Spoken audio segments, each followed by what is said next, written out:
Less than 20 minutes after blasting off, Evel Knievel is back at his launch pad now in a cloud of dust.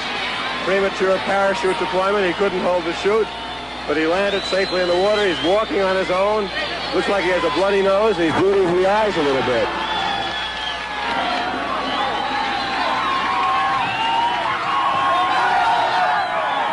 How do you feel, Tiger? I love Evel. Oh, I don't know, Julie. How rough was the landing? Two or three shells and bounced down, but I was strapped in so tight that came through it all right. I don't know what happened. You lost the spring? You couldn't hold the spring? It went sideways. It turned.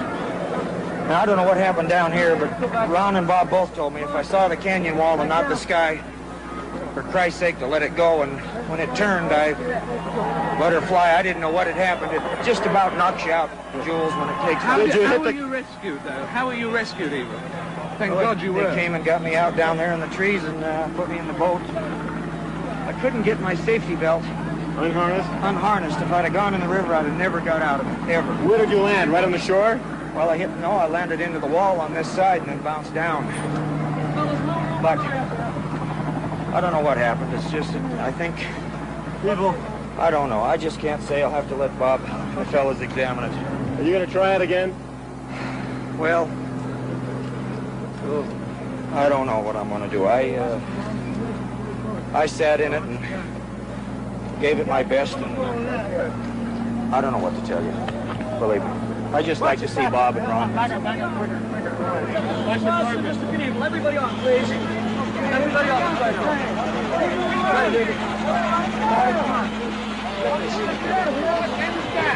Okay, everybody else. No, you're here. You're here, big boy. You held on perfect. Flew up on the ramp. You did it. You told me if it got upside down and I saw the canyon wall below the chute, and I did it. I don't know why. No, it blew on the ramp. Just like last time. Take it easy with him. What happened? It blew on the ramp. It blew on the... Stop it. You gotta hurt his lip. What happened to it? It let go just like the other one, but apparently to a completely different cause. I had my leg on top of it, my hand back. You didn't let go to the right here until I saw the thing. And then you let go of it. Then you let go. And I pushed it. I can't understand what made it turn upside down. Oh, well, it was kind of a slow roll. But you didn't do a damn thing wrong. The can is still on the thing. It Blew off right here on the lawn. Blew off by accident? Yeah, it was our fault. Yeah. That's what it is. It's not your fault. It's Yes, it is. We should have run one more test. All right.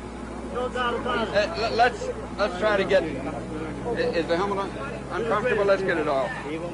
All right.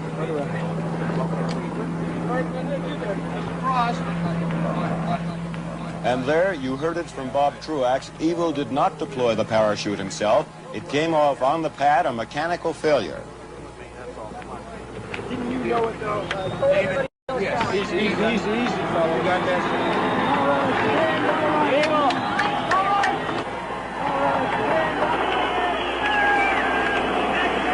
There's Evel about to be embraced by his father, Robert Knievel Sr.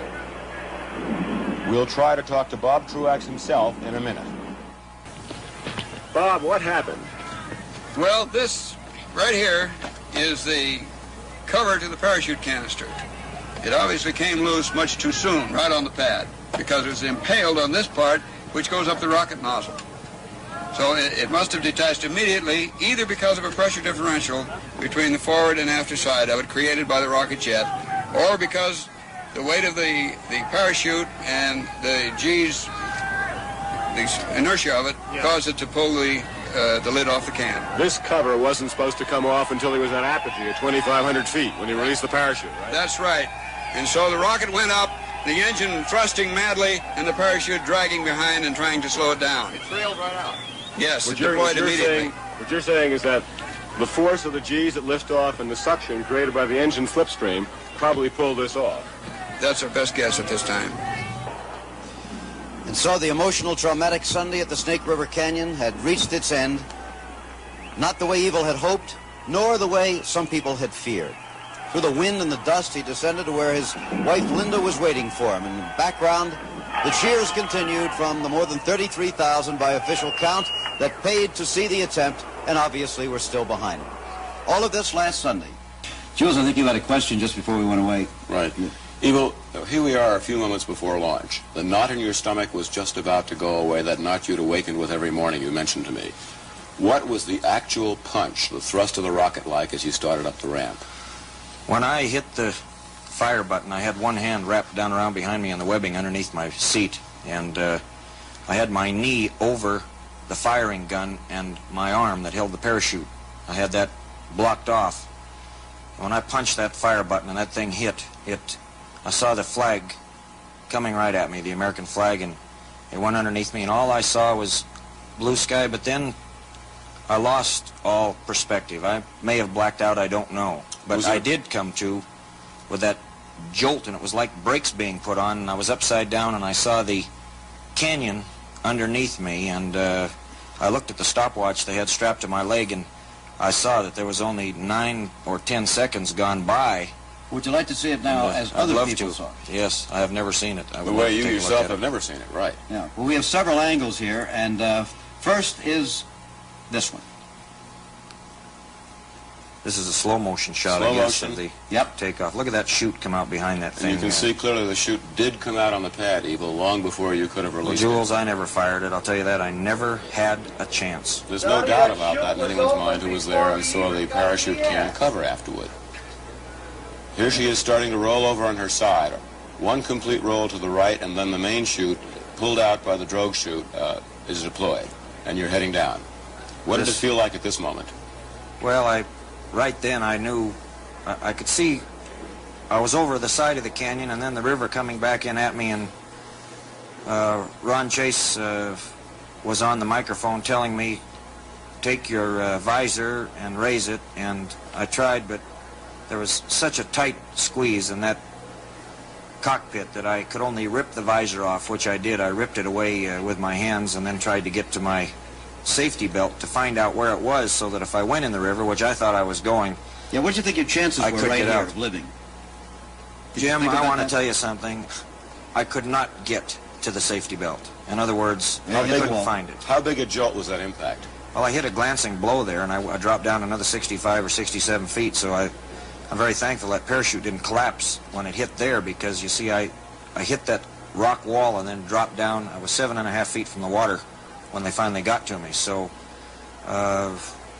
with the seat belt not opening to get me out of the thing, I would have gone to the bottom of that river, and it took us 6 months to find the first Sky Cycle. I don't know how soon they'd have found me, but if I couldn't have got out of it... Now here's I'd have had a another problem. fantastic view from behind as you shoot off the pad. I see the vehicle is rolling in the air. See it rolling immediately. You see the chute out immediately. You see that darn pilot chute came loose also. You see that? And the shrouds are twisting.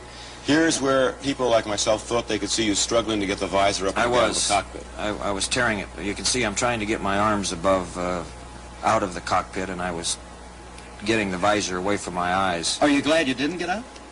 Oh, yes. You better be. Well, Wouldn't have worked out, would it? if I'd have loosened the safety belt then and hit the rocks, Evil, I'd have really got a jolt. Evil, now we're going to have a really tight look at the launch. There you go. In slow motion. There's the parachute canister already out. Blew the can right off the back. Instantly, wasn't it? Yeah. See, it started to turn when I got over upside down, then I could see the canyon below me.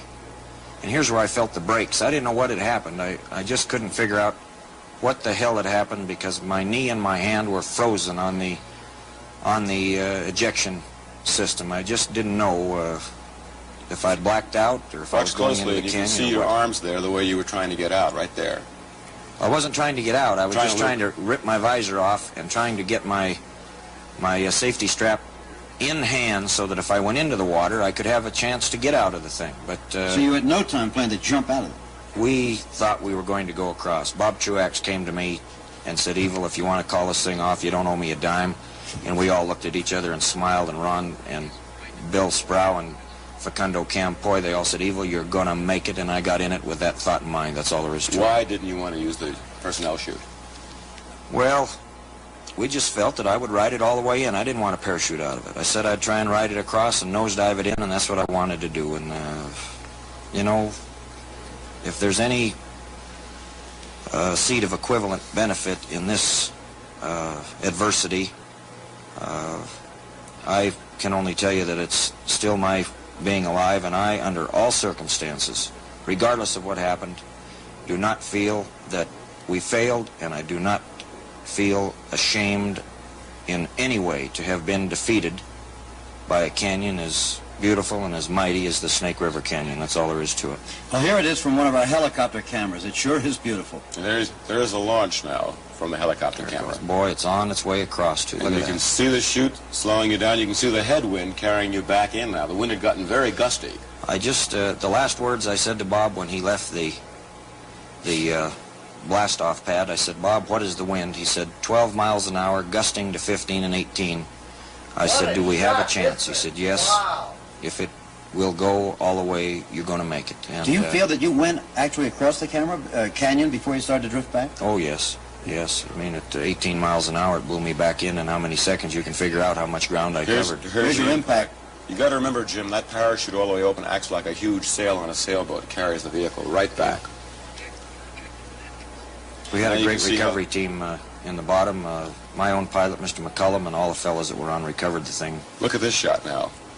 It's from the other side, looking back, from another helicopter. And again, you see it start down and then backwards.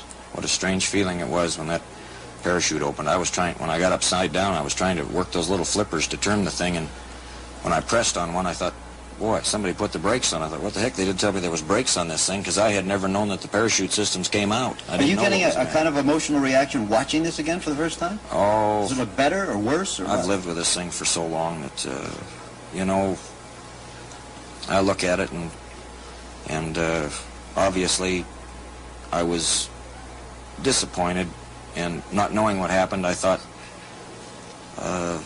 I'm going to be blamed for a premature parachute ejection, which I did not make, and there were a lot of things going through my mind. Now there's the impact on the side of the canyon. You're sliding down toward that rock shelf at the edge of the river.